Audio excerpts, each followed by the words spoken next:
iTree Academy. Good morning, good afternoon, and good evening, everybody. My name is Liza Pacao with the U.S. Forest Service International Programs. This is your second high-level look at iTree, and we have a very full agenda for everybody.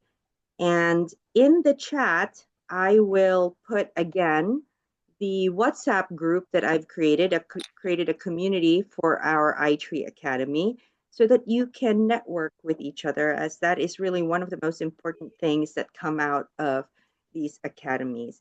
I also want to let you know that our track two session, or our track two portion of the academy, will begin in January, and you'll hear from me pretty soon about who has made it into that track two. We'd love to have everybody, but unfortunately, there's only a few of us who can really grade our assignments that you guys turn in. So I'm not going to take up any more time. I'm going to pass this over to Krista. And as Krista is talking about all things iTree and get us started, if you could just put in the chat your name and the city you're coming from and how you say welcome in your language. And also be on the lookout. I'll have another trivia question up in a few minutes.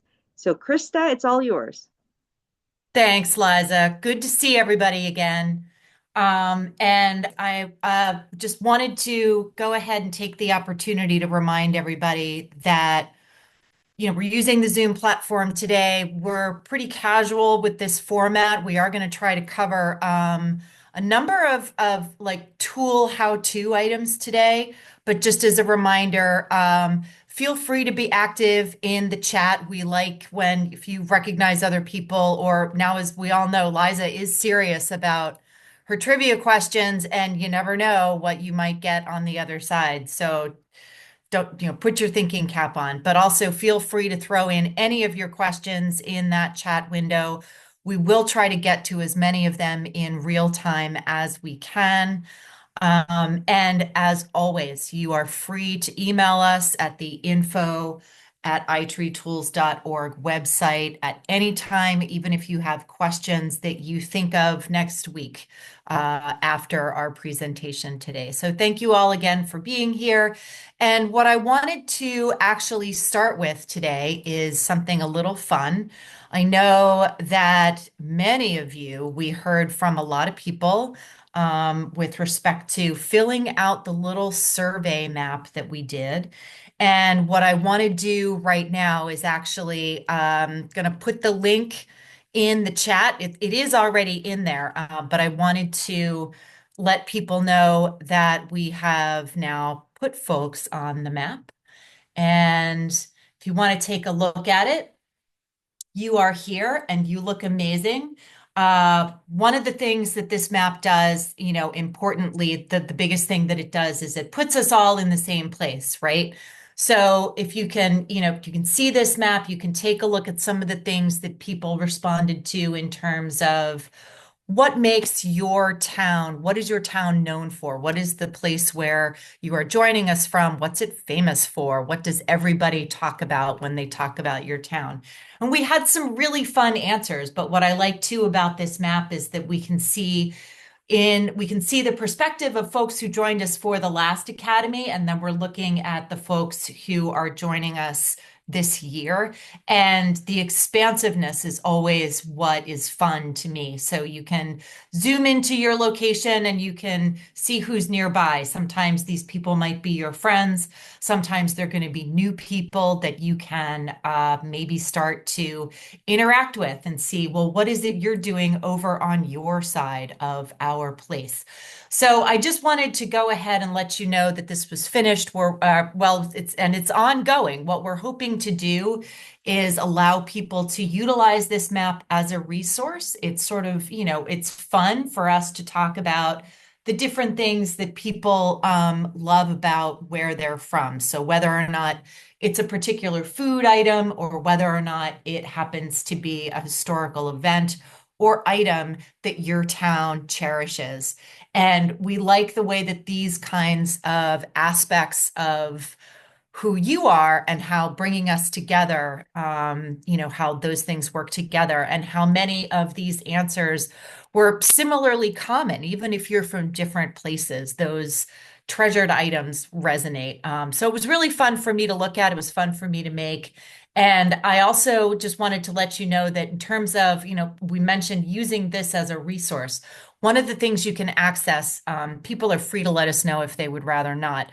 This map is only being shared with you guys, but it also does include your information about where you're from and your email address. So if you're okay having that be something that we're sharing, something that you can use to contact other participants in this segment of the Academy, that would be great. Or, you're welcome to do that. And one of the things I wanted to show off in this map is that because this is fairly new, that when you create a map in Google My Maps, you can now put it right into Google Earth, which is a differently enjoyable way to look at this map. And I'm sort of doing this as a little bit of a teaser because we're going to talk about Google Earth later on today when we reference some information about iTree Canopy. So I wanted to highlight the way that you can pop this open right in any browser. This isn't even something you have to download, but you can pull up information here. Jason joins us from Lancaster, Pennsylvania.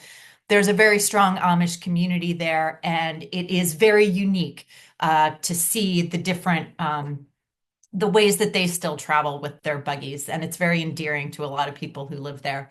But so then, for example, you can click on somebody else's entry and you can fly to their location. So again, this is just a fun way to sort of look at each of these entries literally for an around the globe perspective, which again is one of the things that we're always, it's fun for us, it's fun for me to highlight the wide variety of folks that we have joining us from around the globe. So what I want to do quickly, and I can go ahead, just can someone confirm for me that that ended up in the chat again? That'd be great. Otherwise, I'll dump it in there. Yep, I'll get it in, Krista. Okay, thank you. I did put it at the top of today's meeting. And the other thing that I want to do quickly is actually confirm that you guys can see me changing slides. I went to adjust Yeah. information. Thank you, Dave. One of the things that Zoom does is it wants you to choose if you're going to show off more than one screen, you need to pick them. So I'm just making sure I pick the right ones. And we've taken a look at the map. And what I want to do at this juncture is just go ahead and frame us back into session number 2 and how we envision today rolling along. When we got together last week, we were talking quite a bit about the overall nature of iTree and what the tools are assessing. So when we're looking at the benefits of trees and we're trying to use that information both in the form of amounts of whether or not it's carbon and carbon storage, or whether or not it's air pollution mitigation, et cetera. What it means to take a look at measuring and quantifying those benefits and giving them a value, and then how those things can be used to further your work in your location. So we took a quick look at how to integrate that and how international locations are incorporating that information. We took a look at the iTree database structure, which is one of the primary ways that if your country is not yet fully integrated within iTree, database is one of the ways that you can submit localized information that can start to get you there. And even if it's not for an entire country, you can start to input information for your local or city location, and connect with the iTree tools, Eco in particular, from that perspective or from that avenue. We also took some time to introduce our what we call local partners, but what we mean are the partners who have really done a strong job for us making iTree possible and usable where they are. So I'm talking about Maria and Fabiola and Akshat. We will hear from them again today as we continue to take a look at the ways that those localized pieces and that work on the ground is important, and even to the work that you do to recognize, how to access that across your partnerships. So today what we're going to do is take a little bit of a closer look at three of our tools. Now, not necessarily going to be full-on tutorials. We're going to take a look at three tools that can pretty much be utilized anywhere. And that includes MyTree, iTree Canopy, as well as, we will have an overview of iTree Eco, which is our flagship tool. Again, these are not going to be comprehensive how-tos today. Each of these tools will be given, we'll look at them a little bit more in depth as this workshop, as the Academy continues, once we get back together following the new year. And we'll take a look at some of these tools more in depth, and how do we think about incorporating them on an international scale. So, and again, we're going to hear from our partners talking about some of the ways that they've done this work and some of the tips that they have for us in terms of challenges and other things that you can expect to come across. So what I'm going to do now is actually hand this off to Dr. Dave, who's going to share with us some information about iTree, MyTree in particular, also accessible from any browser, and something that Dave has done a really incredible job of incorporating into his work related to educational outreach. So in terms of, something that this tool is being utilized for, he's really taken, he loves to talk MyTree and share it with others, and we're going to hear from him about how he's done that. Take it away, Dave. Okay, thank you, Krista. And thanks everybody for joining us today. I just want to point out for the folks that are here this week that might not have made it last week, the recording should be online, so you can go and to the iTree Academy website and you may be able to watch the replay. So I know there might be a couple folks, I see a couple new names in here. So, but what I want to do right now is I want to try to share and I'll introduce MyTree to you using just a little PowerPoint presentation. And then what we're going to actually do is we'll go over and we'll actually show you MyTree in action and point out a couple of the new features. One of the new features we have is the ability to monetize and put in your currency where you live, not only in US dollars. That was one of the things was requested by the international community, so we've been able to do that. And then we have a couple other features that I'll point out. So as I go through and we look at MyTree itself, it's and I think some of you have tried it out, Scott. I mean, Jason showed it off a little bit last week, but it's so easy to use. It's simple. It's adaptable to a wide range of users, and we use it with students, and I actually use it with professionals. And I work at that wide range. I teach at the University of Massachusetts, and I have students that are from first year students all the way through grad students. But then we also work with professionals in the green industry, in arboriculture, urban forestry, and they're very intrigued by this simple tool that they can pick up and use on their smartphone in the field. So we'll talk a little bit about that. And it has accurate reporting on the ecosystem services of the trees you're looking at. And it's perfect for environmental education. And I'll talk to you a little bit more about that because that's one thing near and dear to me. Working with all the way from fifth grade kids all the way through those graduate students that I just talked about. Here's one of my students right now looking at a single tree where my office is located down in Springfield. And he was using MyTree as a part of a school project that we were working on. But it's so easy to use. The instruction is a little bit, it can get, if you just pick it up and use it, you can get away with it. But if I show you a few things here at the end, we'll be able to use it a little more effectively. So what it is, it's on the go, and you can use it for individual or multiple trees. So oftentimes I'll work with, say I'm working with my sixth grade after school program, and I'll have the students actually examine all the trees on their school campus, and they'll go out, and what it does, we're going to go out, we're going to measure the tree, we're going to identify what kind of tree it is. So we'll measure the diameter at breast height, which will give us the size of the tree. And then we do have some tips and tools that they use to identify the tree species. And from those two pieces of information, plus its location and closeness or distance and direction to a building, we're able to report out something like this that is actually a screen capture from the MyTree application. And it puts all the information here, whether it be carbon dioxide storage or removal or stormwater interception, energy usage, avoided emissions. It produces it in a nice, easy to understand table here, which is kind of aesthetically attractive. So you can take this and use it in presentations. You can make posters. You can do a variety of things, and you have the ability to do that within MyTree.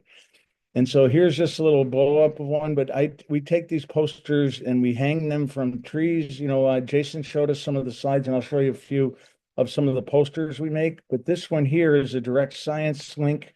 We're trying to bring science to whatever group we're working with. And iTree is one of these, and MyTree is one of these simple tools that folks can connect between science and themselves without too much effort. And they all of a sudden their eyes open when they say, wow, this intercepts 4,618 gallons of stormwater, and that's a lot of fish tanks filled with water. So we try to make things in plain English for them to understand. And here's some of our college students that are using on their smartphone. They're posing for a picture, actually. And here's a couple of our youngest kids. They're looking at our tree identification a guide here. So they're trying to figure out, just learning by connecting between shapes and colors and sizes of trees. So school age youth works very well. And then here's our summer program that we work with kids in fifth and sixth grade, and I have some college students in the middle here that are helping us, and they bring it out. And I have by now with my students at the university and all of ours, we probably have about 200 folks that are trained in how to use MyTree just over the last 4 or 5 years by instructing in our programming. So it's kind of exciting that people can carry this forward. And then our international programs like yourselves, I actually bring in a group of international students every year. They come up to Amherst, to our University of Mass campus, and I work with them for 2 weeks, and they come from Central America, Mexico, and Europe. And so we'll work with them and bring MyTree to them. And then here's some professionals. This is one of the researchers from Davie. That's where Scott Macko and Jason and Krista work. And so there's various disciplines, whether you're an arborist or you're a forester, you're an engineer, you're a land planner, you're a city planner. MyTree is simple, easy to use. And this person right here is using it on a tablet. You can use it on a smartphone. You can use it on a laptop. So what we can look at it is a tool for exploration, learning, and science. So for folks to explore, they're going to learn something along the way, and they're going to connect that connection between people and science, especially when we're working with the general public. It's very important because science always isn't front and center, but this, through MyTree, brings science right to the end user. So again, there's this is so easy to understand by somebody, whether it be a kid, a college kid, a graduate student, or a professional. So here you go. There they are again, just this measuring DBH. And this is one of our students. That's my soda. And that's his seltzer water, but you got to keep hydrated out there. But here's the thing. We're measuring the diameter of just a piece of a log right here. And so we're teaching the kids how to use diameter tapes.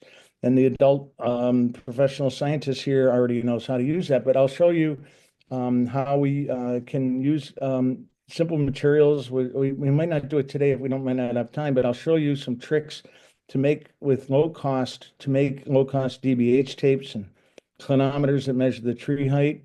And so these end benefits are produced on these reports, but you can take them and turn them into different kinds of posters. And Jason showed us some of these here on the right.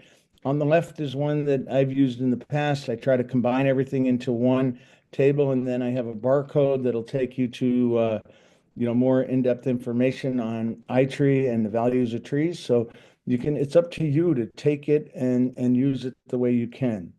And so here's another one, and this has the QR code. So it's a little different than the tree tags that Jason showed us, but I really like these. They're plain, easy to read, and I'm just reproducing the information that's produced by MyTree. And there's what, more simply, our kids will fill these out, and they'll actually draw them like, and then this is one by Davey working with the Martin Arboretum. They actually have these that they bring around the whole country. You're going to find these tags all around the country by the Davey tree companies. And then here's another one. So these, I think you're getting the idea where these numbers are coming from. And then this is one we use in our projects here in Springfield. So it's given us how much trees will pay back over time. And this one of my students did, and it's 50 pounds of pollutants over the next 25 years equal to 50 pounds of flour. So that's a kind of cool thing. And then here's some of the posters with one of my international students, and we put these out all around the city and let folks look at trees and examine them in a different way. And My Tree makes that possible. This is something we're working on to bring Home Depot's a big, I think you're familiar with Home Depot's, big houseware construction. What do we call those? Well, it's a box store. But here's the one we're working, trying to get iTree on the tags of the trees that they are selling. And down here, we're going to trial this spring here in Massachusetts, and you'll see one of our Forest Service friends right here, Woodsy the owl, and Woodsy's holding a tablet with the iTree, MyTree software on it. So we're trying to bring this out to the masses, and there's Woodsy himself right there.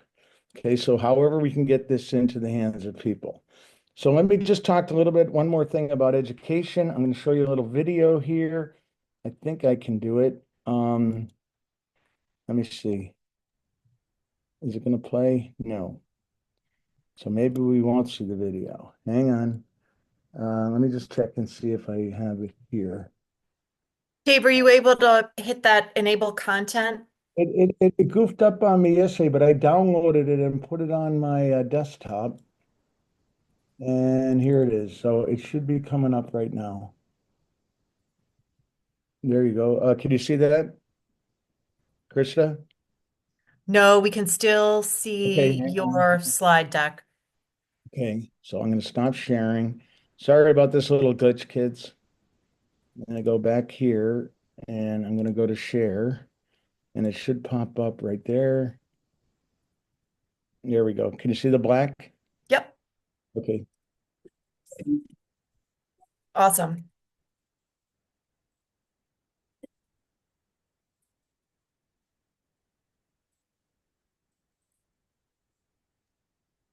We don't Right. hear. Free mobile don't hear web app sound, that Dave. allows people to Pardon? Can you guys hear it? I think it may be coming. Wait, let me just check my audio. I heard something, Dr. Dave. If you press play, I heard I the did too. It was just, it took a minute. All right, I don't know why, but sorry about that, everybody.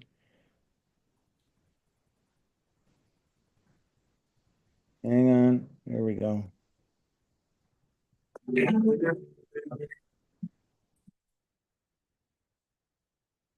MyTree is a free mobile web app that allows people to assess the value of individual trees. The tool can bring an exciting opportunity for students to discover the natural world around them, conduct field research, link to other STEM learning, and contribute to a worldwide citizen science initiative.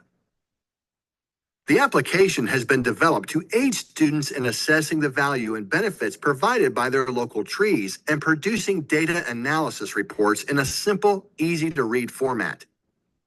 Using a smartphone, tablet, or laptop computer, students visit trees within a defined area, i.e. schoolyard, park, etc., and collect information on the type, size, and condition of each tree using simple pull-down menus, and MyTree records the information for review, reporting, and the production of an easy-to-read graphic report. MyTree is quick, easy, and provides a great STEM learning opportunity for students of all levels.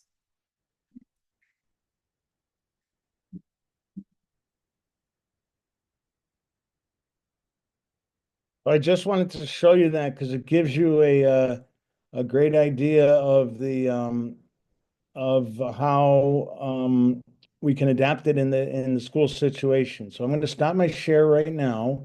And what I want to do is I'm going to go over and I'm going to take us right into the application, okay?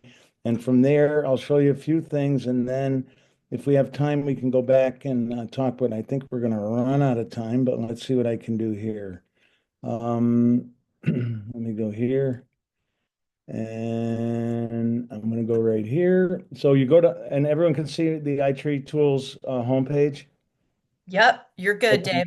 Yeah. So when you go to here, the easiest way to get to my tree would just simply be clicking on right here. If you also, you could also, pull it up here by going to all tools, and you can pull down and find my tree right there. So I'll click on it.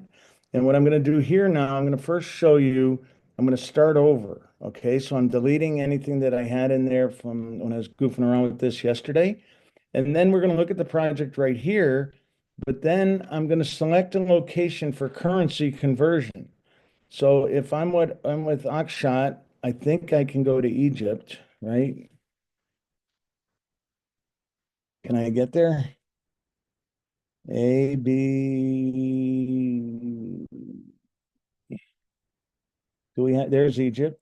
So now my money and my currency conversion will come out in Akshat's Arabic, okay? And if I go to El Salvador, it's going to come out in Spanish. And if I go back to the United States, then I'll know what I'm looking at, and it's going to be in dollars and cents here. And you can toggle here also as you set up your project between metric units that you might be familiar with or more familiar, but I'm familiar with English, so I'll keep it there. And I have no trees in there, so I can't click on my tree list. But if you do get all your trees eventually, you can just click on that and you can pull up a table that'll have all your trees. So I'm going to start over right here. I'm going to say yes. I'm going to get started.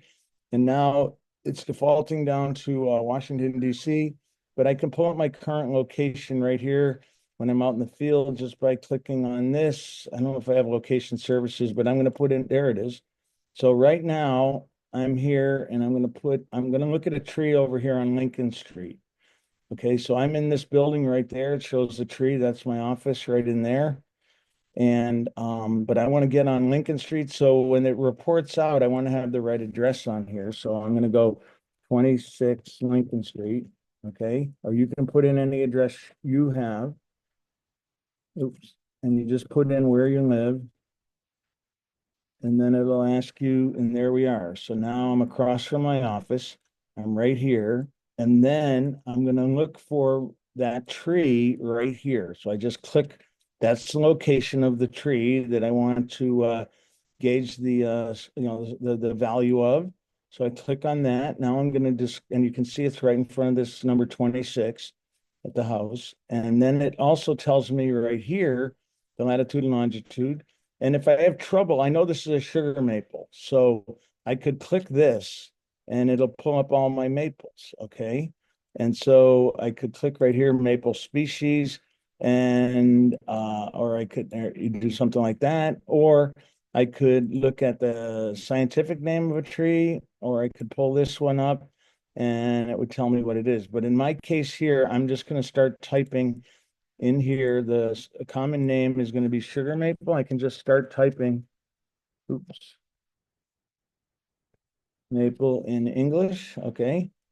So there's that. Now, if you have trouble reading the English or anything in here, you're also able to go up here on our Chrome, and you could go down here to translate, and that will pull up to what language I want to change to. So in this case here, I can go ahead and change my language. So choose another language, and then I can pull it right here.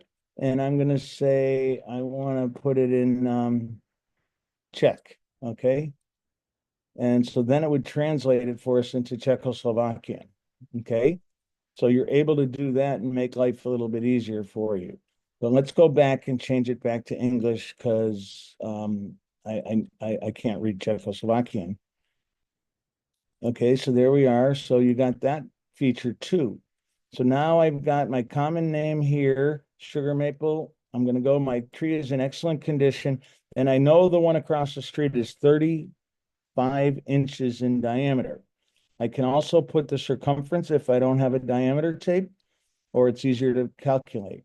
It's in the full sun. And yes, it's within 60 feet of a building. And then how old is my building? Well, I'm in one of the oldest neighborhoods in America right here.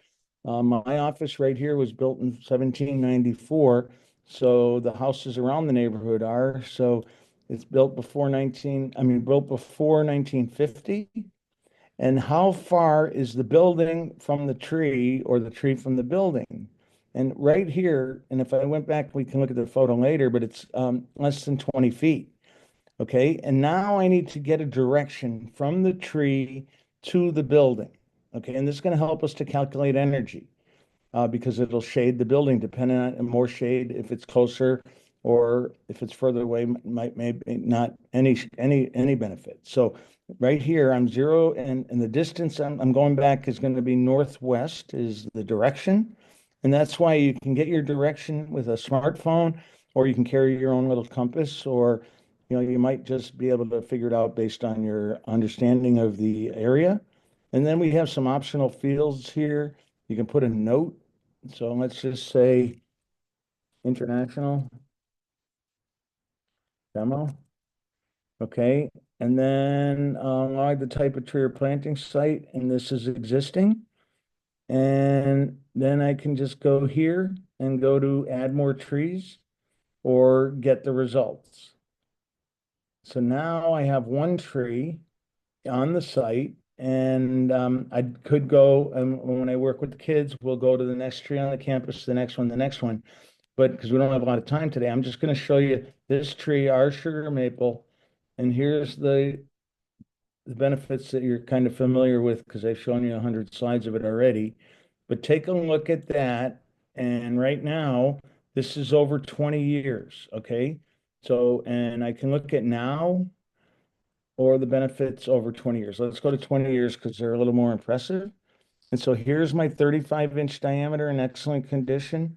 And expected over 20 years, the dollar value is $983. Okay.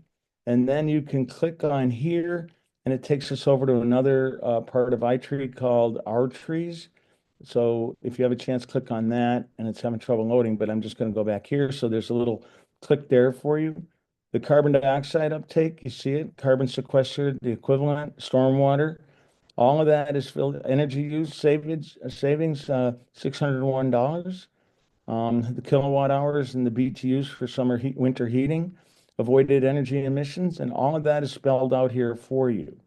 Okay, and then from here, you can go ahead and share it. You can copy this here. You can save the URL, or you can save it as an image. If I save it as an image, it's going to go right here, and I save it as a PDF.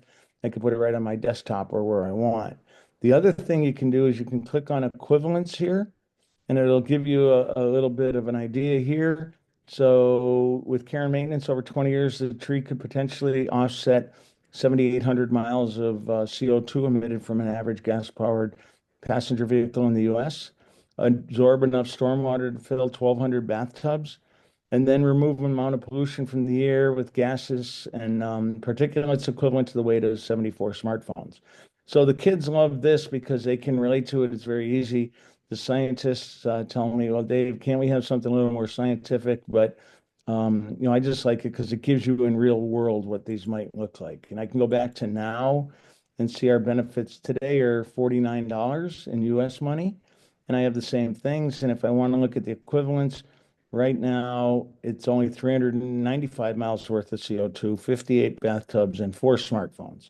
So that gives you a great idea of how this all works.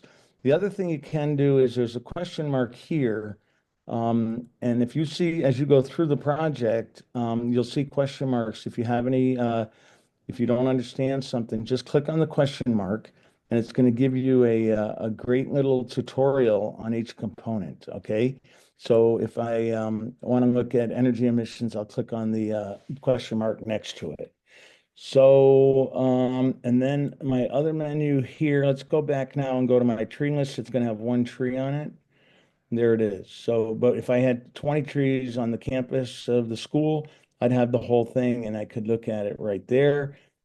We can combine our trees or look at them individually. I can go back and edit these, and there's my question marks. See the question mark, tree species? Here's our diameter. Okay, so it gives you anything you need to know. And that's what the beauty of this is. We have to give very little instruction because the answers are here. Okay, so take a look at that, and if you can. So what I'm going to do, I'm going to stop sharing this right now, and I'm going to, I think, Krista, I'm just about out of time, right? That was great, Dave. If you have anything else you want to share No, in summary, that's great. yeah, no, the only thing I want to do is I know we're going to have some time when I talk about community volunteers a little bit later on and engagement. I want to show you some of the tools we make, and we'll give you some links and some other things, how to make inexpensive tools to measure your diameter, to measure the height of a tree, to engage the kids. The kids actually make these tools very cheaply. You don't need a lot of money. And then they go out and do that. So we'll show you that over the next few weeks or when we're next few sessions. We'll And sneak it's it. fun, right? Yeah, I learned something when you do that, Dave. yeah. And yeah. And I'm going to class today, this afternoon. And I have my sixth graders. They're learning about weather right now, but we're going over into the trees right after the new year. So they'll be learning tree ID. Then once they know that, then I can take them out with the My Tree and they map them out there with Google Maps and we're good to go. So it's just explore. It's simple, easy to use. Please go and try My Tree because you'll master it and you can feel proud that you know one iTree program like the back of your hand. Okay? Perfect. Thanks, So Dave. thank That you. was a really great run through. And we didn't have any direct questions in the chat today about that tool, but thank you for being as thorough as you always are and for showing us some of the ways that you've taken this tool and really brought it to life for your work in Springfield. Okay. I'm supposed to introduce the next speaker who happens to be already on the screen. So Krista, you're going to bring us through and you're going to talk a little bit about iTree Canopy and give us the bird's eye view of it, right? Yes. Okay, You ready? we're ready. I'm ready. I see you and I hear you. Okay. Perfect. Thanks, Dave. Yes, so transitioning away from our very straightforward, simple My Tree tool that gets you access on any browser, on your phone. You can take a look at the tree that's in your backyard or something that's down the way or something, a tree that's special to you and find out a lot more about it. And we're going to take a look at one of our tools that's broader than that. It's also not species specific, but iTree Canopy, also a tool that you can access from any browser. You don't need to download iTree Canopy to use it. And frankly, we do know that a lot of our international community users have come to or have experienced iTree through this tool, which is usable right away pretty much anywhere on the globe. And one of the reasons for that is because it does access the power of Google Maps alongside the Forest Service iTree science about benefits of trees, which we, just to put us all to get us all in the same place when we're talking about these benefits in urban areas. We're talking specifically about air quality. We're talking about stormwater management, potential flood mitigation. We're talking about shade more and more all the time, as we know that the urban heat impacts with, the changes that we're experiencing across the globe with the climate, and that's going to be an even bigger factor for arguing for, maintaining trees in the future. It's also a way that you can think about the other land uses that come into play in your environment. When we look at iTree Canopy, we're assessing not just the percentage of tree cover that a place might have, but we can also take a look at things like impervious surface or other things that might be considered plantable space.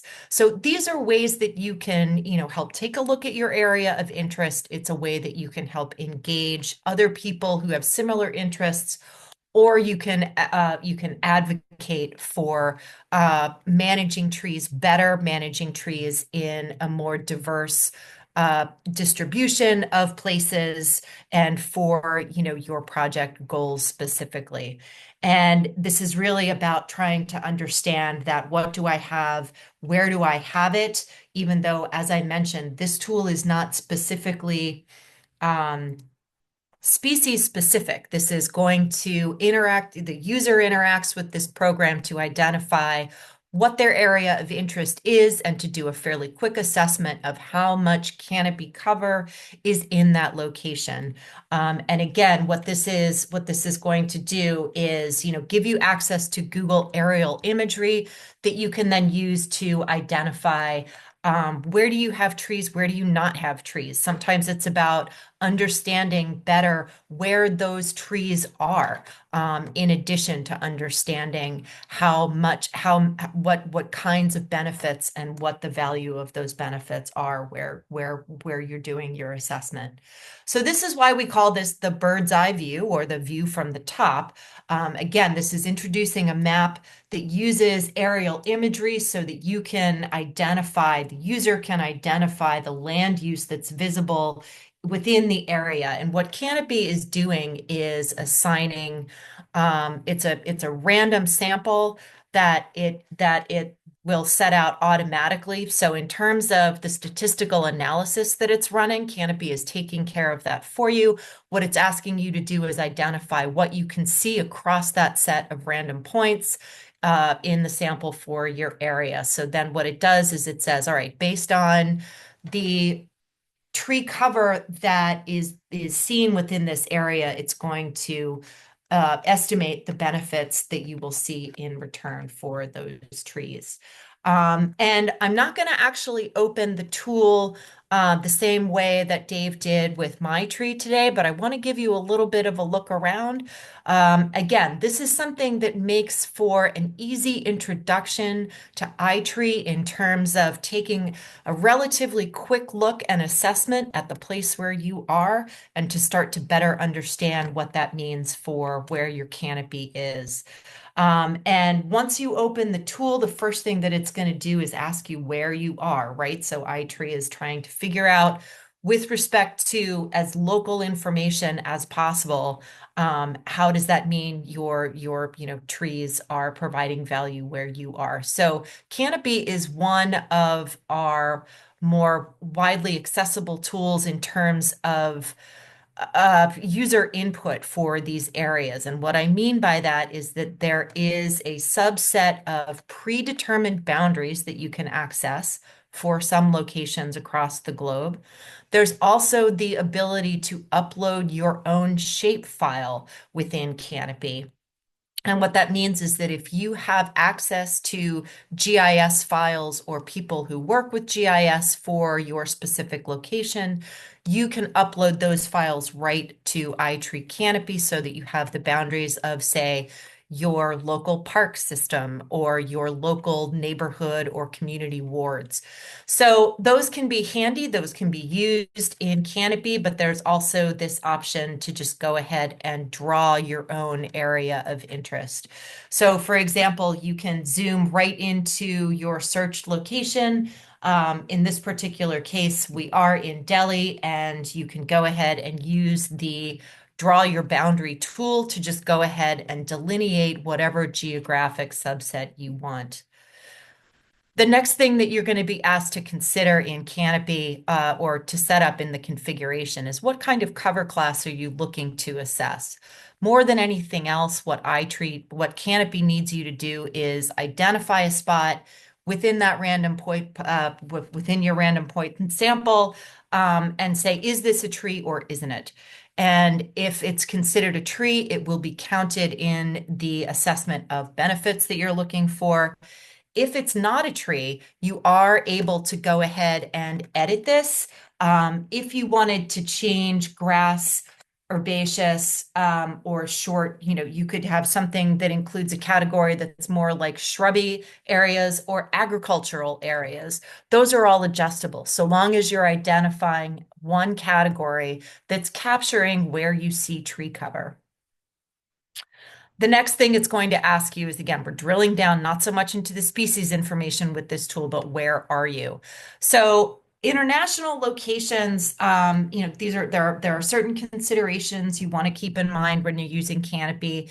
If you're working with a location that is not fully integrated already into these iTree configurations, what you're going to be able to do is one of two things. We usually recommend that when you're approaching this tool, one of the fastest ways to do it is use a location that is available, for example, in the United States, that is approximate to the weather and the climate information that you know is available or is present where you are. So, for example, I chose as a proxy in this case for the drawn location in Delhi. I'm in a south central location in Texas in the United States, which is not identical to what we can see in Delhi, but it's just like I said, it's being used as a proxy. We'll take a look at this more in depth when we're learning more specifically how to run through these configurations. But what that means is that you're trying to say, okay, this is where this other location that I can identify has similar rainfall. It has similar amounts of it has similar temperature ranges. You also want to keep in mind that you want to be thinking about a place that might have similar population as well. You can also identify whether or not you're working primarily in an urban location or a rural location.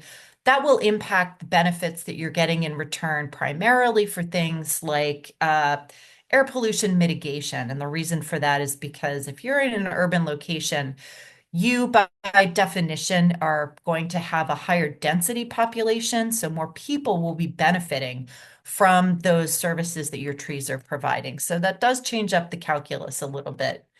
And before I get away from this configuration, though, you can also see, for example, that those currency and exchange rates can be set up to work for your particular location, irrespective of whether or not your location was available for that first part where you're identifying places that have similar climate profiles. And I forgot to mention the second way that you can approach this, sorry about that, is that you can actually, if you have these numbers available in terms of different rates for carbon storage, carbon sequestration, and if you had any of these other mitigation units available, you can actually enter them directly into this program. And we'll get into that more in depth when we talk about working through this for, particular locations. But again, what Canopy is going to then do is assign a set of points that you can then identify as tree or not tree. It sets this up with that little crosshair. And we usually recommend that, folks give this a little bit of time. There's not one answer to how many points you should do. And it doesn't always depend, it doesn't actually matter how large your particular area is. What it's doing is considering the diversity of the land cover classifications that you're making. So we do usually recommend that people want to give themselves enough time to go ahead and maybe look at 300 or more points. What that's going to do is give you a nice, chance to have points that are representative of the area that you're looking at. But more than anything else, Canopy is also assessing what we will talk about as the standard error. And that just means that with respect to the other land classifications, you can see how accurate is it to say that Canopy represents this particular chunk. And what that's going to do is calculate that standard error so that it's the lower that standard error is, the higher your confidence is in terms of the representation that you can see across these metrics. The other thing that Canopy does really nicely is it sets out a report once you're finished, and you can report out on your results to get a snapshot of where your land cover classifications landed. You can also go ahead and, again, see those values that we've been talking about, both for amounts of benefits as well as those values. And again, you can see them based on This is actually a different project, so I'm no longer looking at Indian rupees. I'm actually looking at the Philippines with these values.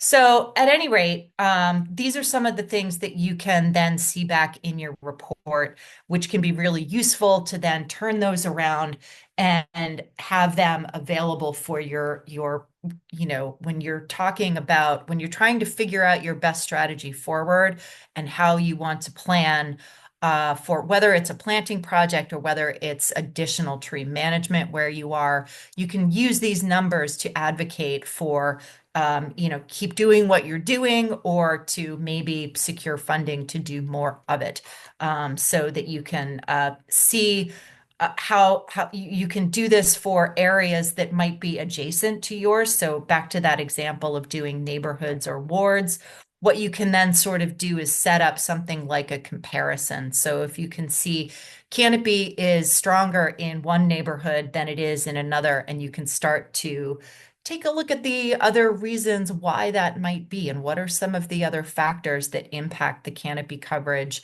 again, on that level of comparison, so that you might be targeting places where, you want to increase that impact or take a look at strategies that have been effective. The other thing that iTree Canopy is going to allow you to do is take an additional step if you want. And after you have that baseline assessment of your canopy for your area, there is an opportunity to look at this canopy, these changes over time.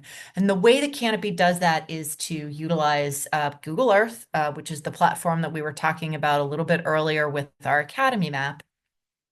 And if you haven't used Google Earth before, be aware that there are two ways to access it, and they have in fact been improving their browser version of Google Earth. So it's always been a free product, but it used to be something you had to download, and you still can, but that's actually no longer required.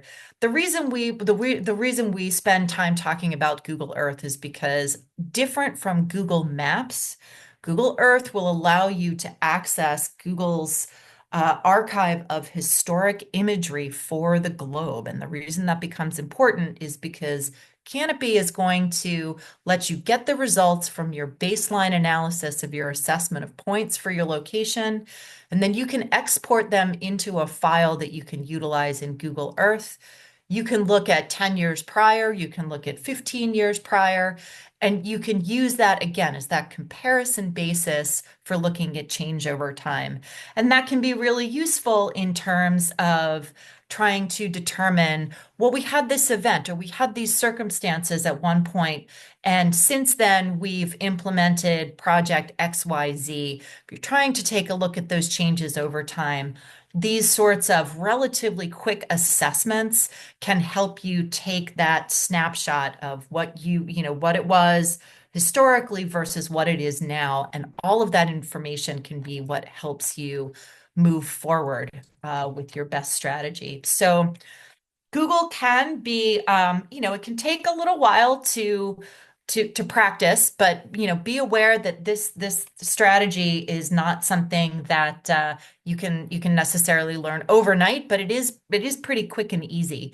And the great thing about Google Earth is really its capacity to show us those historical images that it has in its archive. Do be aware that they're not always as clear or as good quality as we would want them to be, but it's what Google has. So just know that over time, you're going to see not just a difference in, development changes in your location, but also don't be surprised if, as you start to look at pictures from the past, the resolution isn't as good as satellite imagery is today. So just things to keep in mind as you might approach some of these projects.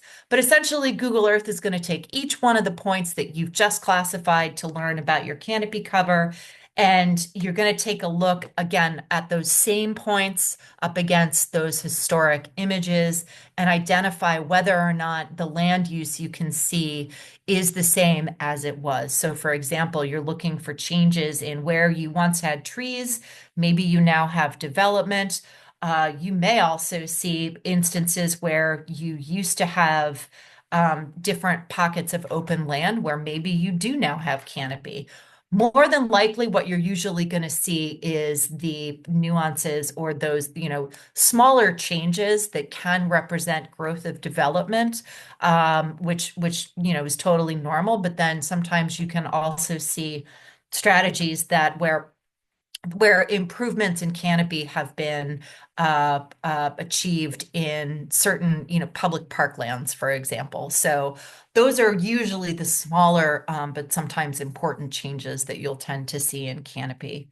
So just as a couple of examples, we have one of our partners in Australia did some great work in taking this tool and looking at a variety of her not just her principality, but the neighborhoods that exist within it, again, for that sort of comparing across the different wards. And what she was able to see was the differences in, where impervious surface was changing, where tree cover was stronger, and, how to use those across this community for, again, those benchmarks when in considering management moving forward. One of the things that they were able to see was they had overall decline in a lot of these places, but what they could see was that even though planting programs uh, had helped increase tree canopy across public lands, but there was actually a greater increase as they considered that across private lands, and basically due to um, urbanization. But again, those different distinctions that you can frequently see across different developments over time, and how communities grow, how they urbanize, how they, branch out. And this is just another example of some of the ways that these canopy results can be reported out.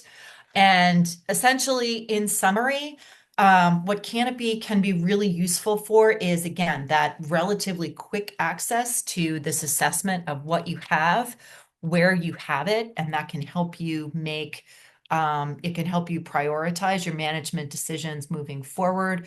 We've talked about how urban heat impacts are becoming more important, as climate change, continues to pick up the pace.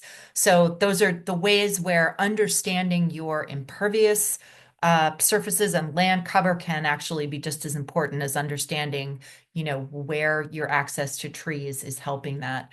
But again, these are results that can drive a lot of different points of communication, and whether or not you're trying to talk to the people who live in your area, or whether or not you're trying to talk to policymakers, people who make decisions about money, right? Those can all be places where this conversation, having these numbers and having this assessment of where you are, and the cover that's being provided, as well as the benefits it can show you, that can be really useful across those different conversations.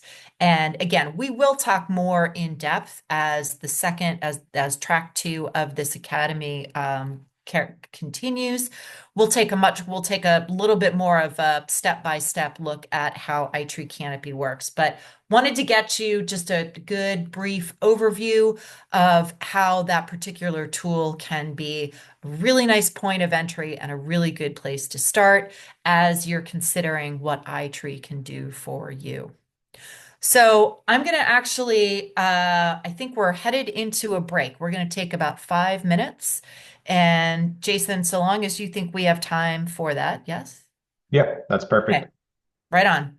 We're going to come back and we're going to hear from Jason a little bit more about how to step up this game even further with iTree Eco, which is basically it's the big driver. It's the tool that drives all of the other tools, and we'll hear more about it. We're also going to hear again from our international partners. So we'll see you back here at around 6 minutes past the hour. Does that sound okay? Yep, sounds good. See All everybody right. back in 5 minutes. Thank you. Thanks, Krista. That was great.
All right, team, I got 6 after the hour, so I'm going to go ahead and jump back in here. Hopefully everybody's back from their short break. So yeah, I have the opportunity here to talk about iTree Eco, and just to kind of reorient us to what we talked about last week. iTree Eco is our flagship tool, so all the other tools are sort of built off the science and research that goes into iTree Eco.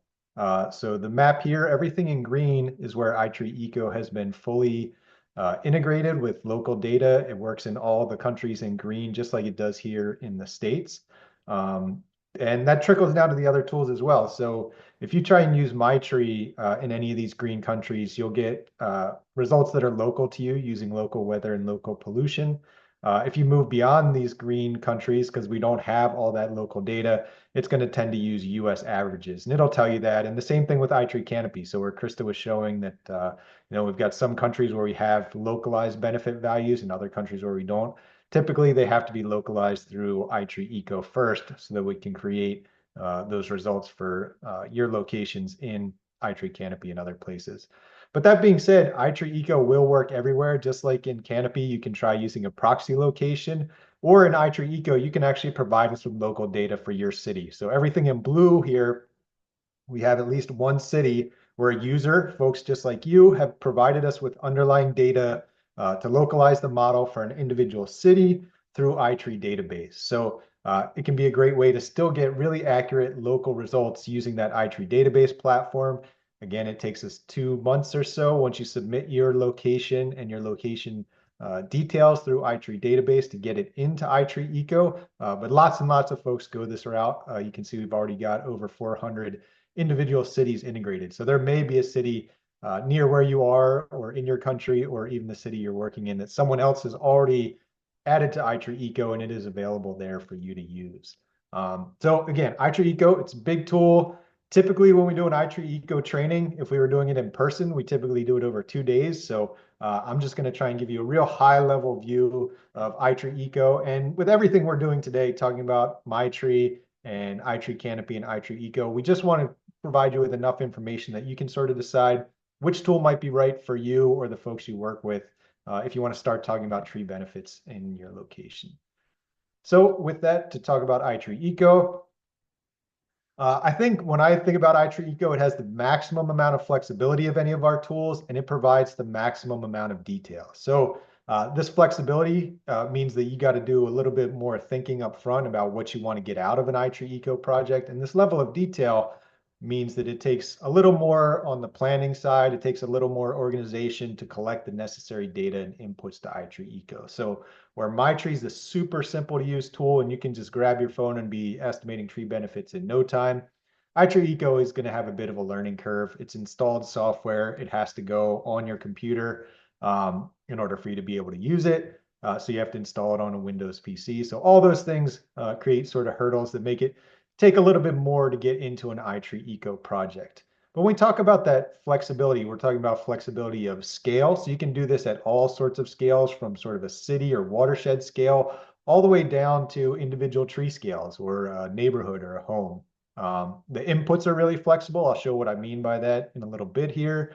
There are different ways to capture data to get it into iTree Eco. You can do it on paper and type it directly into the tool. You can use, we have a built-in mobile data collector, so you can use your phone actually standing out in the field. And we have some simple import methods, and I'll talk about those as well. It also has forecasting. So if you want to see how your tree benefits change over time, just like in MyTree has that default 20 years. In iTree Eco, we have flexible, so you can do it as long as you want. And there's a whole lot of flexibility in that forecasting about deciding which trees might die, if they're going to die to certain pests. If you want to plant new trees, you can do all that. So there's tons of flexibility around that forecasting element in iTree Eco as well. And then there's lots of detail in there. So you can measure all sorts of things. There are certain measurements that are going to impact your estimates of ecosystem services. And then there's other measurements that you just might want to collect on your trees to help you with management in your local situation. There's also local data selection. So you're going to actually pick the local weather, local pollution data.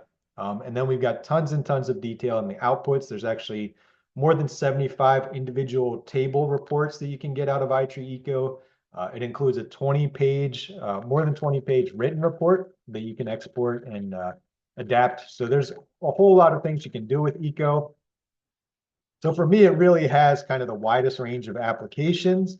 But that kind of learning curve and the amount of time that goes into creating an Eco project is really what dictates whether it's the right tool for you or not. So oftentimes it's when you have the resources to make the best use of all that flexibility and detail. If you just have the resources to kind of show students, show kids like Dave was talking about how to get tree benefits, you probably don't want to go with iTree Eco. It's just going to take too much of your time and resources. You can jump them right into MyTree and they can get results right away. But if you're doing a whole city wide project, maybe you have some interns, maybe you have some staff to go out and measure trees, then you might want to consider something like an iTree Eco project.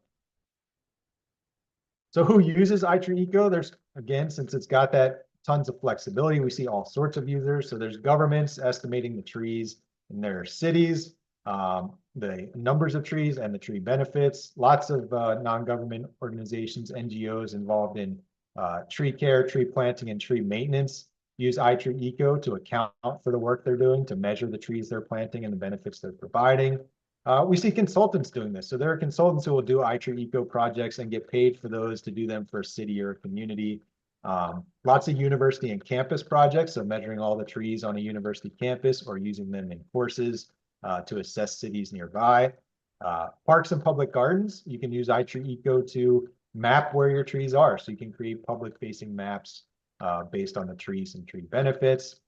Sustainability programs, so if you want to account for maybe you're doing a tree planting and you want to account for how that contributes to sustainability for your organization, you can do that with iTree Eco. And then there's innovators. There are people who are taking the iTree results to do all sorts of cool things that sometimes we hear about and sometimes we don't. And we'll talk more about those as we go through the sessions here.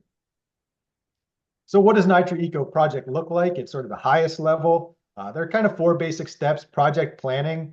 Since these are typically larger projects, it's really worth your time to spend some significant resources on that planning so that you make sure you have what you need to be successful in creating an iTree Eco project. Then we move over to project setup. So how do you take your plan and put it into iTree Eco? With all that flexibility, there's all sorts of different ways you can set up your project in iTree Eco, and you just want to make sure that you're addressing the goals of your project plan. So those first 2 steps are, you can do them really fast. You can get to setting up an iTree Eco project and it'll just take you 10 or 15 minutes, but it's totally worth spending your time there because when you move on to step 3 and you start to go to data collection, this can take a ton of resources. If you're doing a citywide project, it might take you a whole season, 3 or 4 months with a bunch of data collectors out in the field. So you want to make sure that you've spent your time on setting up and planning that project first. But that data collection will be a big chunk of the resources you put into your Eco project. And then finally, you get results. And getting the results into Eco is pretty quick and easy. It takes a couple hours. You submit it to our server, we process it and send the results back to you. But then it's how you use those results. So who are you going to share them with? What kind of formats are you going to put them in so that maybe you're trying to communicate to the general public? How are you going to make it digestible for them when you've got these tons and tons of different reports? So again, just to sort of circle back to that flexibility and the detail that Eco provides. One of the ways it's really flexible is we can do what's called a plot-based project. So this is how we measure things like the City of London has an iTree Eco project, and they measure that they have 8.5 million trees in London. Well, they don't go around and measure every single tree in a plot-based project. They put these random plots all throughout London, and they measure the trees just within those plots. And a plot is just going to be a circular area on the ground. Typically, we use 1/10 of an acre, and you just measure all the trees in that. And iTree Eco will actually do all the statistics for you, so you don't need to know anything about statistics, but it'll take the statistical sample you've conducted by doing these plots out on the landscape, and it'll create citywide estimates for your project. So that adds a lot of flexibility. These plot-based projects are really good when it's impossible to measure all the trees. So like a city project, if you're doing a natural area where the trees are really dense, plot-based projects can be really nice too. But we can also do individual tree projects in iTree Eco. So you can measure all the trees you're interested in. And this can be anything from measuring something like a campus. So this is an example report we have on our website. It's graduate student measured all the trees on the campus of the University of Pennsylvania in Philadelphia. If you want to see that report, all these links will be included when we share the slides, but that adds a ton of flexibility. When you can do individual trees, you can just focus on the trees you're interested in. So in some cases, you might just do all the street trees in your city because those are the trees that the city manages. Or you might focus on an individual property. You can even do just one tree as an individual tree project if that's what you're interested in. So there's tons of flexibility about how you define those types of projects. And we can also do, when we stick with that flexible scale, we can do something called stratification. So stratification is just dividing your iTree Eco project up into different parts. So this could be different areas of your city. If you've got different parks in your city, each one of your parks could be a different stratum. And when you divide it up, then you're going to get results based on those different parts you've divided it up by. So this is an example from Vietnam. And this is just dividing it up by different schools. So each school is going to be their own stratum in iTree Eco. We're going to measure all the trees on that school's campus. And then when we get to our reports, we can see the results based on those different groups that we divided our project up into. So we can see, compare the different high schools maybe on the tree benefits that the trees on their campuses are providing. So it can be a really nice way to have tons of flexibility about how you define that project for whatever the goals of your organization are or whatever the goals of your community are.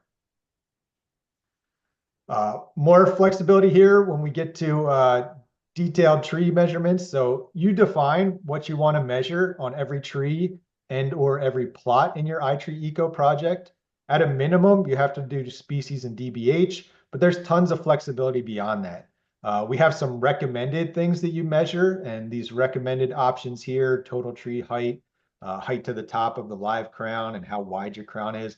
All of these impact the ecosystem service estimates. So while they're all optional, if you don't measure them, you're going to get less precise results. But again, this goes back to what are your resources and what are your time. So there's tons of flexibility in there on deciding what you're going to measure on each tree or what you're going to measure on each plot if you do a plot-based project.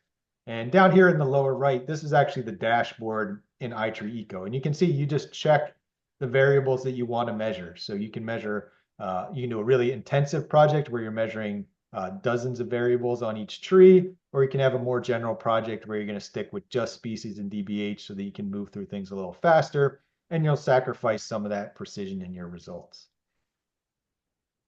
We also have that flexibility about how you localize these projects. So if you do an iTree Eco project, you actually have to go in and select what weather station you're going to use and what air pollution stations you're going to use. So this gives you a ton of flexibility about how local you can make these projects.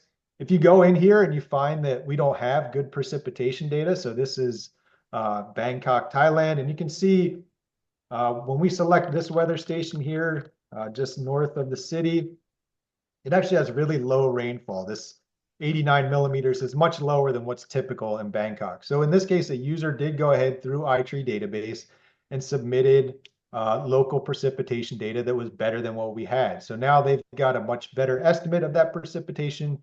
They'll get much better results related to things like avoided runoff and hydrology for their trees. And they've really then localized this project down to as specific as they can make it for their city. Same thing with air pollution. You go in and select air pollution monitors, and these monitors are going to have different pollutants at each one. So you're going to want to make sure you cover whichever pollutant you're interested in. But again, it's going to make it super localized to your location. And it's got this flexibility where you can add data through iTree database, and you can select different stations depending on your goals.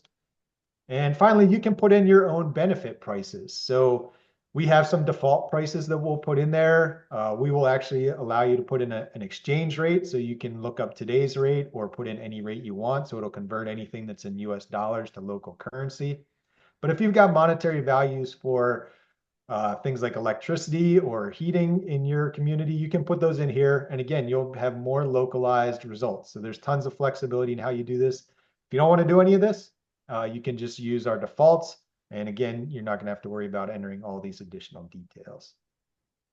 We also have flexibility around how you collect the data. So if you already have data in a spreadsheet for a bunch of trees, maybe you've done a plot project for some reason in your community, you can import those data from a spreadsheet right into iTree Eco. So if you've got a bunch of data already, whether it's in a plot or a complete tree inventory, you can get that into Eco very quickly now. We have a video that covers that process.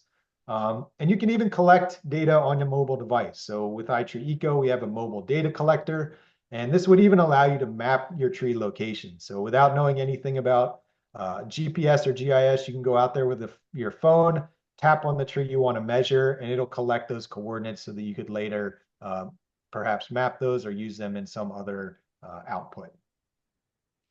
So then we get over to some of the more detailed things. So we have really detailed reporting as well. So I mentioned we've got over 70 reports in there. You can look at reports that cover things like individual tree benefits. So this is listing the benefits for every single tree in one of our example projects that we have in iTree Eco in Merida, Mexico.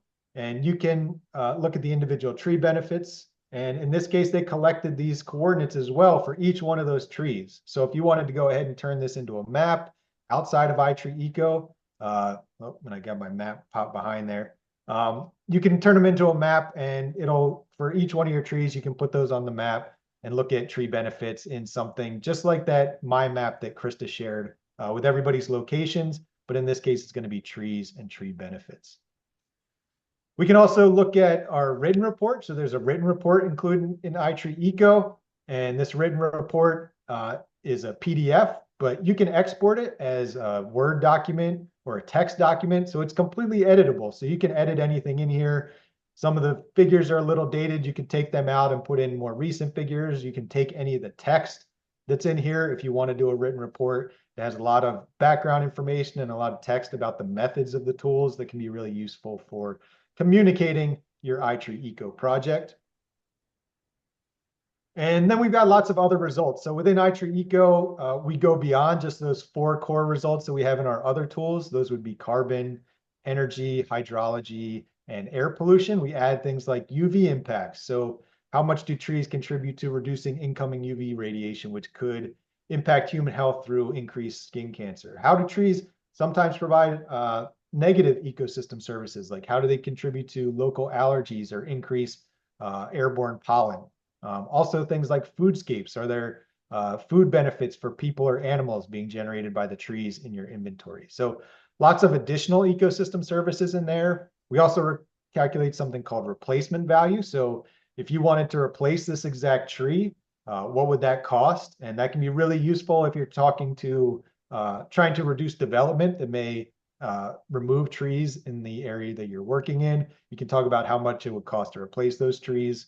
But you can also get into things like management. So things that aren't even related necessarily to our ecosystem services, things like the health of your trees and how your trees perform relative to each other. So which ones are really healthy on the landscapes and which ones aren't. And you can even do a cost benefit analysis. So if you know how much it costs to plant and maintain trees in the area you're working in, you can look at the benefit to cost ratio of maintaining those trees versus the benefits they provide.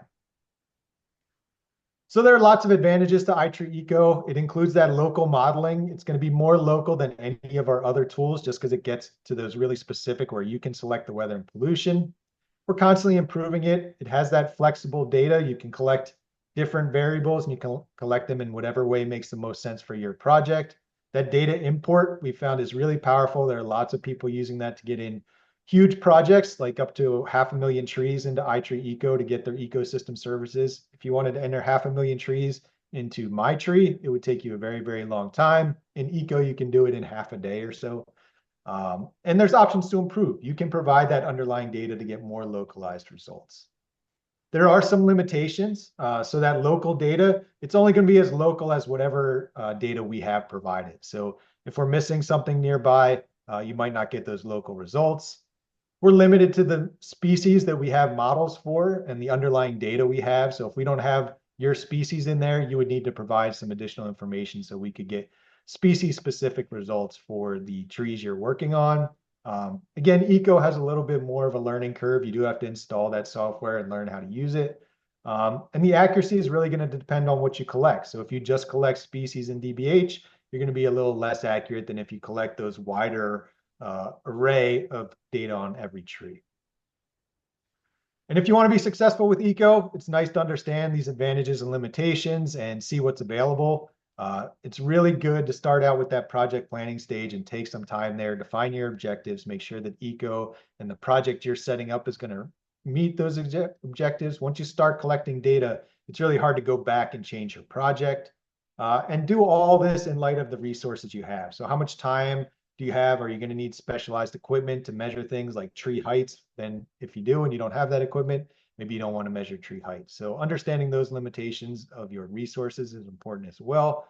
And always, we recommend trying a pilot project. You can always try eco. You can measure a single plot, see what it looks like, see how long it takes you, and then make adjustments. Maybe you don't want to collect all those variables because it took you a really long time. Or maybe you got through it really fast, so you want to collect more detail.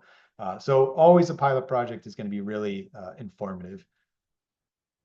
And lastly, if you just want to learn more about how to use iTreeEco, I went through all this pretty fast in about 15 or 20 minutes here. We have a bunch of resources on the website. These are all links, and we'll post these slides. We have a really nice field data cheat sheet that tells you how to collect all those field variables. And you can check that out if you want to learn how to collect that data in the field. We have some manuals and some videos about how to use the software. And lastly, we have examples of how folks use these, which can be really nice for informing how you would use these. And with that, I'm going to pause here and I'm going to pass it over to Scott and Dave. We're going to bring in our resource experts, Akshat and Fabiola and Maria, to talk about their experiences with iTree. Okay, great, Jason. Scott Macko, are you on? You're good? I am here. Can you hear me okay? Yeah, and Akshat, Fabiola, and Maria are here. So, Scott, what I'll let you do is introduce the team who we introduced last week, but for folks who might not have remembered or weren't here, can you introduce our partners here for international team, and then Yeah, Scott and I are going to work with them. They're going to try to give us some of their experience as international partners, bringing iTree out, to the countries around the world. And they've done some outstanding work that they'd like to showcase. But Scotty, do you want to introduce everybody? I can do a little intro here. So yeah, Dave, thank you very much. And Akshat, Fabiola, Maria, thanks for being on for these couple sessions. You all shared a little bit about your experience last week in using iTree.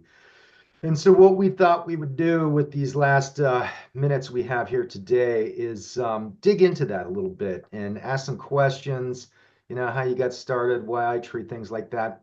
And because we do have some time, I will also invite the audience here. If you guys have specific questions that might benefit the group or yourself, feel free to type into the chat a question you might have for any one of our three panelists here, and we'll do our best to parse those out and get those covered as well.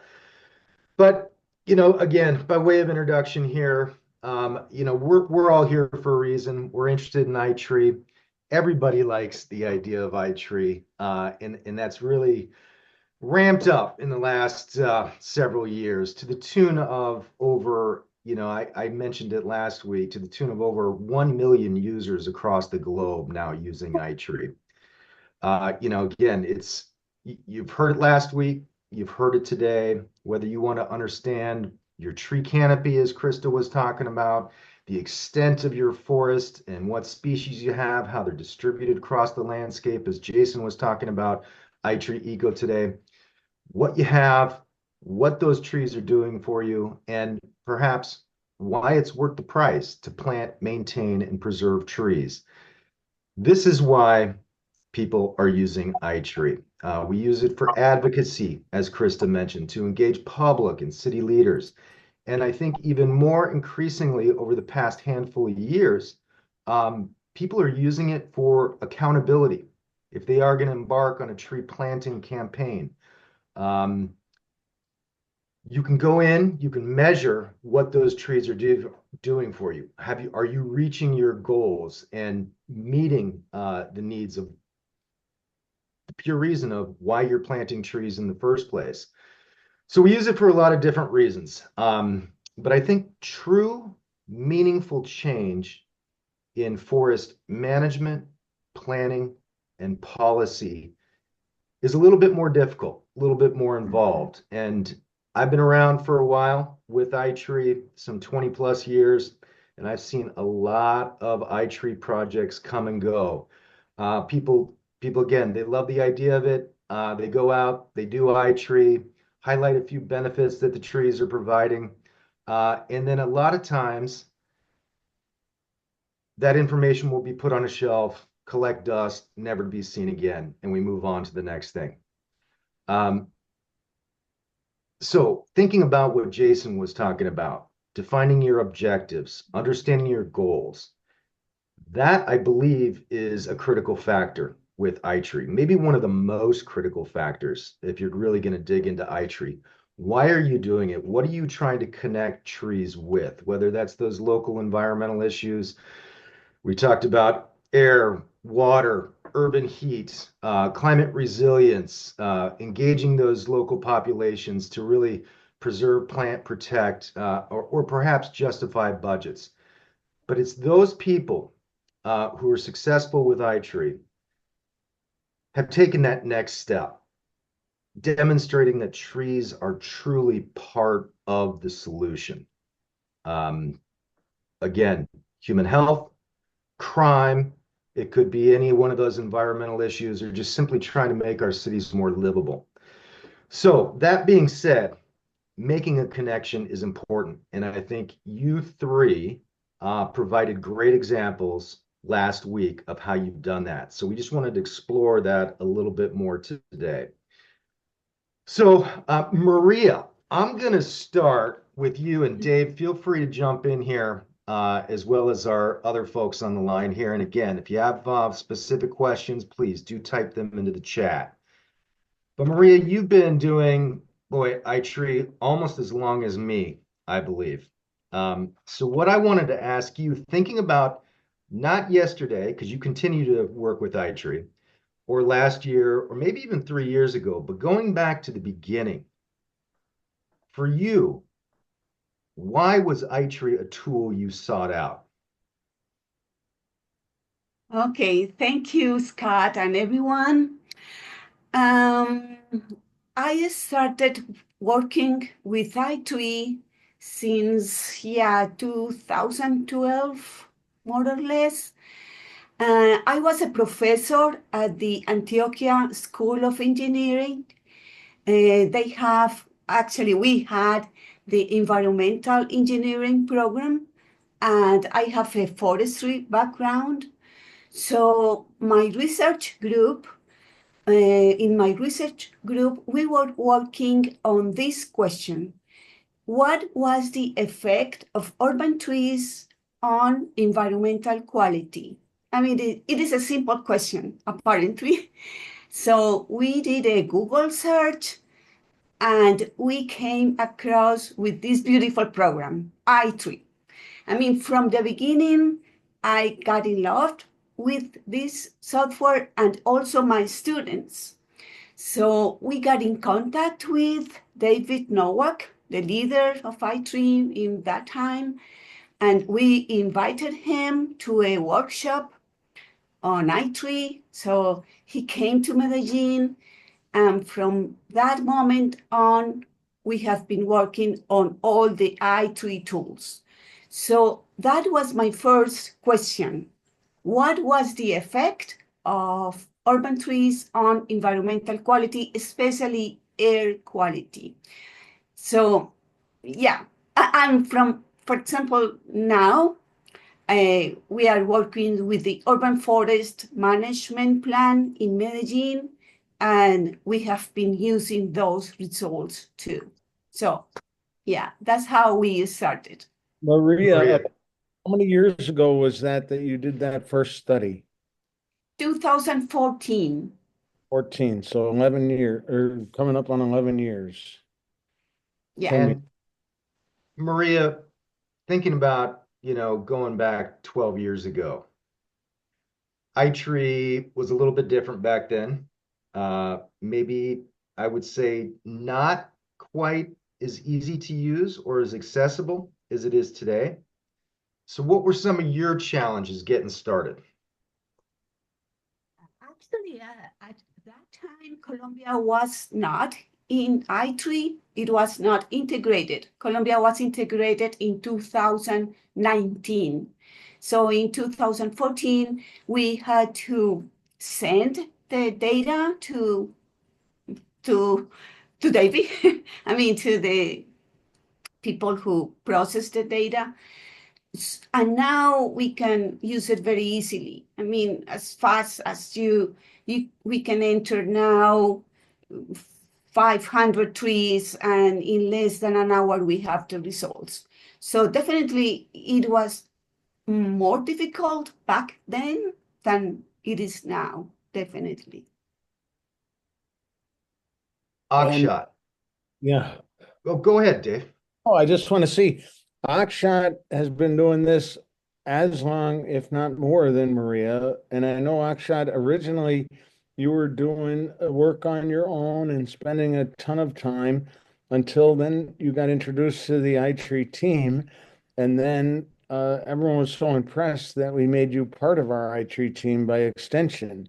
And all of your hard work, I know you spent years out in New Delhi and but I was wondering, do you remember the year that you might have got started with iTree? 2019. It was June of 2019. When I Mm. when I when I got introduced to the idea of iTree, I didn't know how it worked, but I knew such a software exists which can be used. It took me about I think 6, 7 months to learn it because I was learning it on my at my own pace. There was nobody here to teach me specifically, so it took me a while. That's There was the year Scott was born, 2019. So, I think there were academies also back then, if I'm not wrong. pardon, At we least didn't have the I academies. think there were no No, international academies back in 2019 also, if I'm not wrong. At least I I didn't get think to. I Yeah. think Akshat, so Akshat, you did come into it after Maria and 2019, so say 5 years ago. Maria was dealing with some challenges that you had to kind of Google around just to find iTree and get through it and installing the software, sending the data, collect a much perhaps more convoluted process than it is today. When you got started 5 years ago, I think you were part of our first iTree Academy, one of them. I was 2020, I think, 2020. Okay. not 2019. Yeah. So how was your experience again getting started? And maybe in comparison with Maria, did it seem straightforward? You said it took you 6 months to learn. What did you spend those Yeah. 6 months learning? Yeah. So the most difficult part for me was learning how to do the tree measurements. So things like, Jason showed a slide where he talks about the tree variables. So things like crown missing and dieback usually are very difficult. Not difficult, but they can vary from different species and from tree to tree. So getting that understanding, how do you measure dieback correctly? How do you measure the crown health correctly? Because DBH and other things are easy, but it becomes a bit difficult when looking at different trees. So that was the time that I spent a lot of time looking at different trees and trying to analyze them from a mathematical point of view. And I've like sent Jason and Krista tons of emails regarding that. And so remind us, Akshat, what was your background before getting into iTree and working with Yeah, so I foresters? have no forestry background at all. I'm actually by training, I'm a mechanical engineer, and by profession, I'm a sort of a quantitative finance person. So I have no forestry background at all. So, but do have a maths background, so that helps slightly in IT, looking at the trees from a mathematical point of view. I like that. And what I consider you as a success story, that right? That even if you don't have that forestry background, even if you weren't trained as a forester, a tree person, you can still make your way through iTree. Yes, absolutely. And one I of think that that's oh, what Dave deals with day in, day out is non-traditional users of iTree, right? Not those urban foresters if for people who've been trained. I work a lot with planners that know a little bit about trees, but I also work a lot with engineers. And, I just gave a presentation in Boston on iTree to the City of Boston Engineering Department. And they were blown away because they had no concept of the value, the importance, and the benefits that trees provide. Because they're engineers, and actually, you could probably appreciate this, but they're always, but when they can find these things that we were able to quantify through science, they were even more engaged. So I think that's the exciting part of it. And really, and then policymakers, if we have a mayor or a city council or folks like that, a school committee, they don't know about trees, the value and the importance, but with iTree, we can tell our story. And then even some of those may be intrigued to start using it on their own. And that's why I love my tree, because I can hand it off to somebody at a meeting and say, hey, go to iTree Tools, go to my tree, and go and look at the trees on your own property, in front of your house, in front of your school. And then we have them hooked. And I like that as an important value. Um, Akshat, how did you find out about iTree in the beginning? Was it a journal article? Were you see a billboard in New Delhi that was saying iTree or something? How did you discover it? So And I so, was same thing, Fabio, how did you discover it? so I was working for also working for a tree planting organization in Delhi, Give Me Trees Trust. So the Forest Service somehow reached out to us over email back in 2019 Feb, I think. Val's Val had come to Val, who's the director of US Forest Service International Programs. He was coming to Delhi, I think, for a different visit altogether, and wanted to find partners in Delhi. So I just stumbled upon that email, and that's how the whole thing started off. So with that, I got to attend the urban forestry seminar in 2019. So that I had a 1 hour session on iTree canopy, I think specifically. Al Zalai took it. So that was my introduction to iTree. But Okay. then, yeah.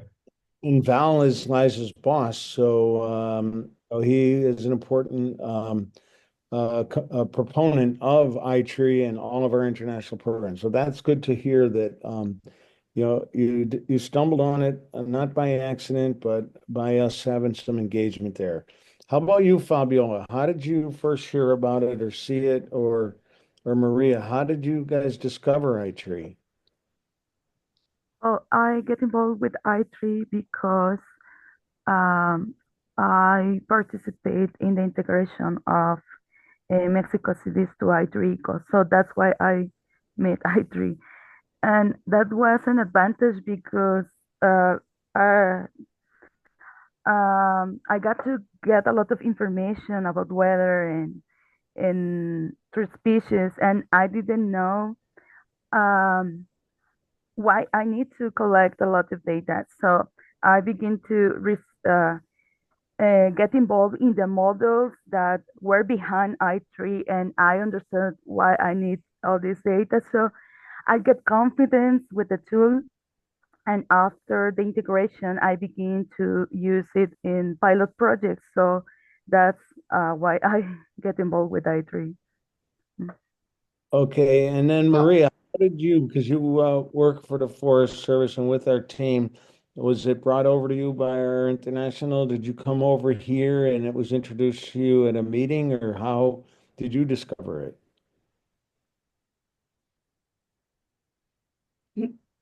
Maria? Me? Me? Yeah.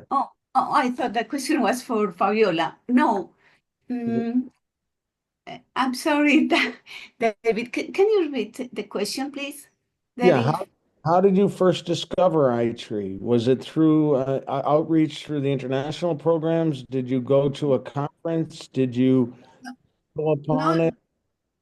no, it was as simply as searching in Google about a program that could help us estimating the benefits of trees on urban quality. All That right, great. was, Yeah. yeah. So many great things that we discover. We discover them just by, exploring different avenues, and the internet is one of those. So that's great that Scott, that's good to hear that Oh, yeah, yeah. People are finding out about it. And one question I had for Maria and Fabiola is that you guys started with kind of a specific question in mind, looking at one city in Mexico, one city in Colombia to start. So what made you both think, hey, because Colombia and Mexico at those times were not fully integrated into iTree. So what was the thought process that was made you want to open up the entire country and fully help us fully integrate Colombia and Mexico respectively to broaden kind of the access to the entire country? And Fabiola, maybe we'll start with you. Yeah, well, the advantage of having a fully integrated country is that it's easier for the users to use the iTree because they don't need to add information about pollution that sometimes is difficult to get, and also on other data. So I think it helps to people to make an easier use of the tool. And also, we didn't have information of all the cities, but you have the experience adding this information, so you can help to others to add new information through IT database. And I think that's the advantage of having now the information integrated in iTree. It's easier for the users. Um, so and now I think, well, in the case of Mexico, when we have the integrated tool, um, well, in particular, what's iTree, um, we have a lot of users using iTree. So also have we have some trainings to help people to use iTree, but I think the possibility of have this the data now charge and they can use the tool, it was very good to facilitate the use, I think. Fabiola, go ahead, Scott. Oh, sorry, Dave. Don't mean to step over you there, but yeah, no, I'm curious because we talked a little bit about iTree database last week, and with iTree database, anybody in the world can do iTree. Mm-hmm. However, you got to jump through some hoops, as you mentioned. You got to collect your own, not only tree data, but weather, possibly air pollution data, local geographic variables. So you can get through it, but it's a more, again, it's a longer process, right? And some of those data are hard to come by. Anybody can go out and measure a tree, but where am I going to find hourly air pollution? That's a little bit more difficult. So what I hear you saying is that you wanted to help bring iTree and make it as easily accessible to people in Mexico as it is to people here in the US or one of our other integrated countries, whether it's Australia, whether it's Sweden, whether it's Canada or otherwise. So I applaud that. And it's good work. And now everyone in Mexico can use it just as we use it here in the US. And I think that's great. And so maybe I'll ask you a similar question, Maria. What kind of success did you have in that first city that said to you, we got to open this up to the entire country of Colombia? Yeah, actually, what happened in Colombia is that I was aware that Mexico was integrating iTree. So I thought, can we Colombia do the same? I was a little bit jealous about Mexico. So I said, can we do it too? So I asked Camille McCarthy, who is the leader in Colombia for the program at international programs. And she said, okay, let's see if we can do it. So we could. So we had the resources to integrate Colombia too. And of course, as the same as Fabiola, it was a very, very interesting process because we got to know many interesting things about our species and our air quality in our cities. So it was a very, definitely a very important process for us too. So when we got Medellin, which is the second city in Colombia, so then we asked Bogota and Cali if they were interested too. And definitely we got a positive answer, and they were very interested in getting the data for those cities too. So maybe this is a question for all three of you as a follow-up. And Fabiola, you talked about kind of digging into the models and seeing how iTree works under the hood, so to speak. But originally, back in 2006, iTree was a US-based tool, right? It was designed, developed kind of for a US-based audience using our tree species, all our local data. Is there or was there, as you were doing your first projects and then further building out for the countries, was there any resistance within your respective countries saying, no, this is really kind of a US tool and the science, the models are really oriented towards the US and it's not something that is probably applicable to us? And Akshat, I will start with you on that because you don't have a fully built out integrated country. And so I'm curious your perspective on that. No, we still get that question. See, whenever I talk about IT, we still get the question, well, it's US based. It's a US based software. It's based on trees in North America. How is it valid to India? So I have to explain it to them that it's a very localized model in the sense that you enter your local pollution data and rainfall data, and that makes it very localized. So that question always comes especially when I talk to people who are in the scientific community. They always ask. But then, of course, now we know it's very localized. But you feel like you have the knowledge now to explain why that's not the case, Yeah. why it is Yes. Yeah. locally Yeah. applicable. That's And how one about thing. you? I'll just briefly add one more point to this, that in India, from my knowledge, there is no other software which can give you these values. And whenever people talk about things like carbon sequestration, they just Google random values on the internet, which are not, of course, valid for every species. So it's a very misconstrued and very misinformed kind of knowledge out there on the internet if you just Google carbon sequestration of this tree or that tree. So this is I think, the most accurate tool from my knowledge that gives you those values in India, definitely.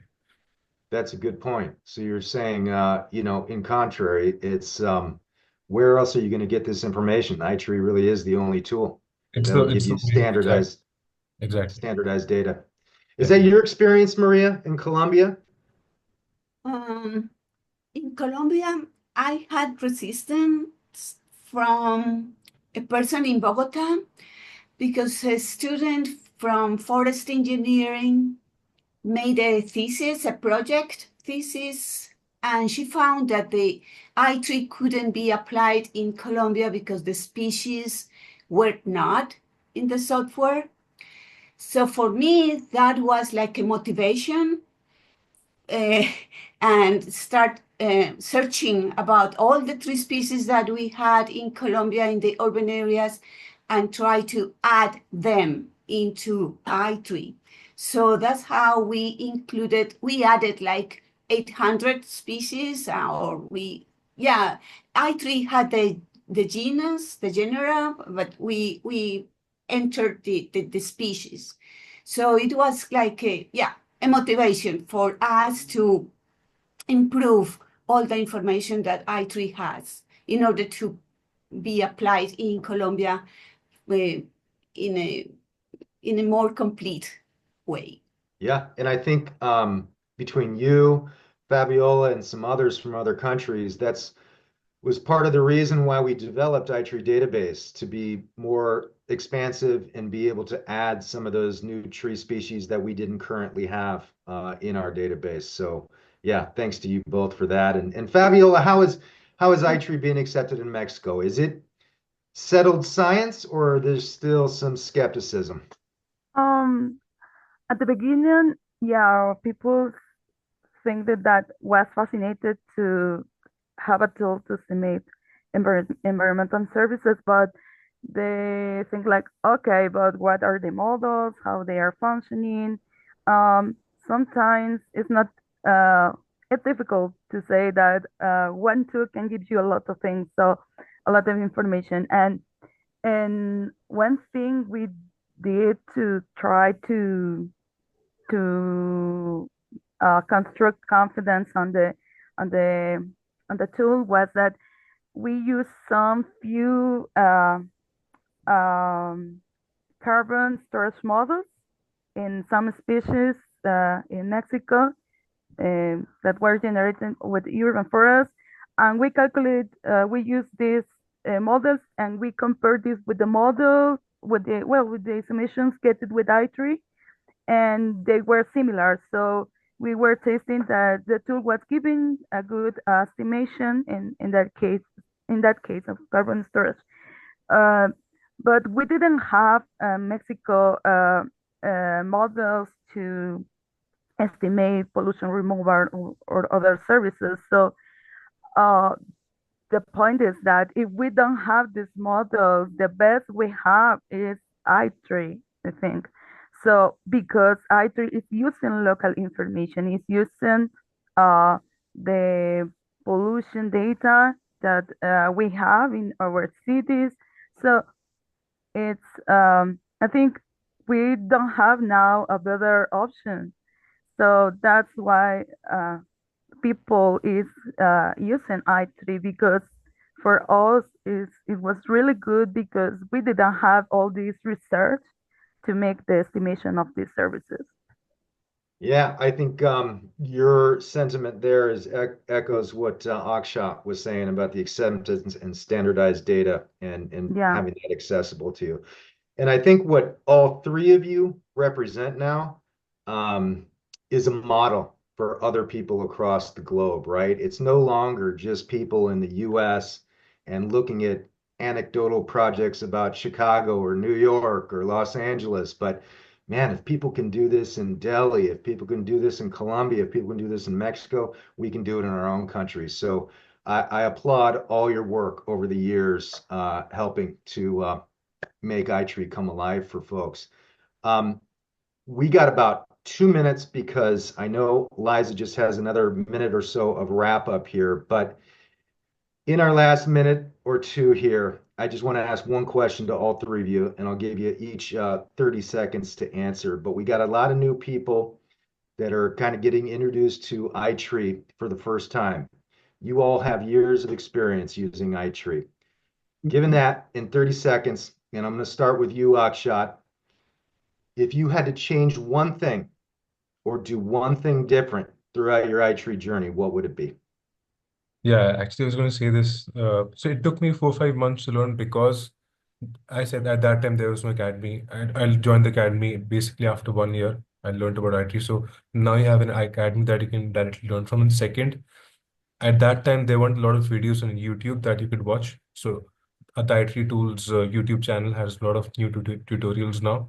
So going back in time, I would watch a lot of videos on how things are done instead of trying to figure it all myself.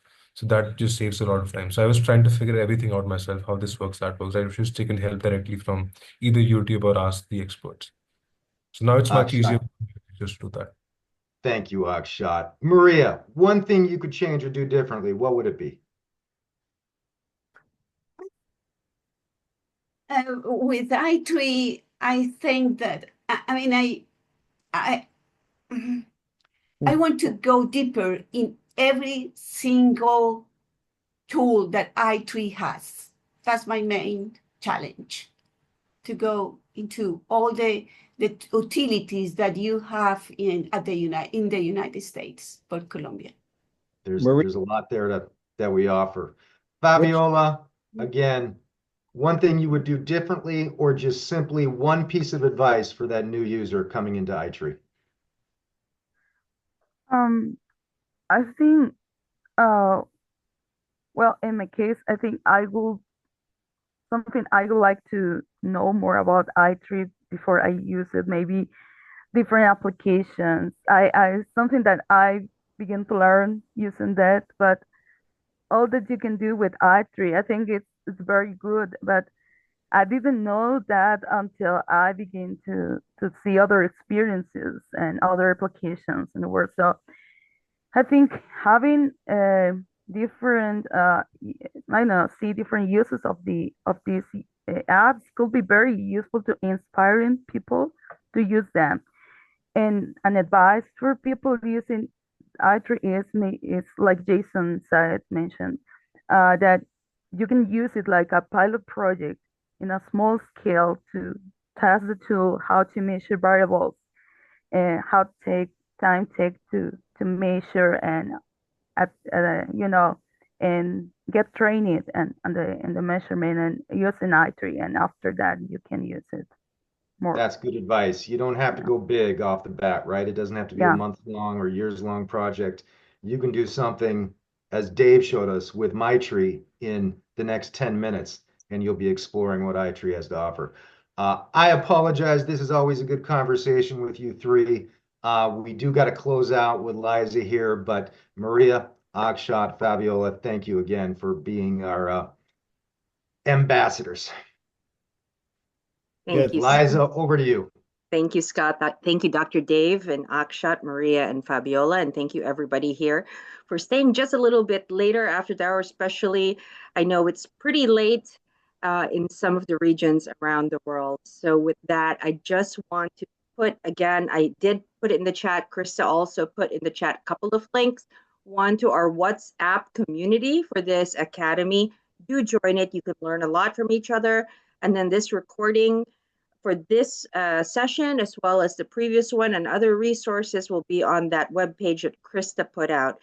And you'll hear from me pretty soon, but until our session 3, and to those joining that session, I just want to wish everybody a very happy holidays, happy new year, and we'll see you in 2025. Thank you, everyone.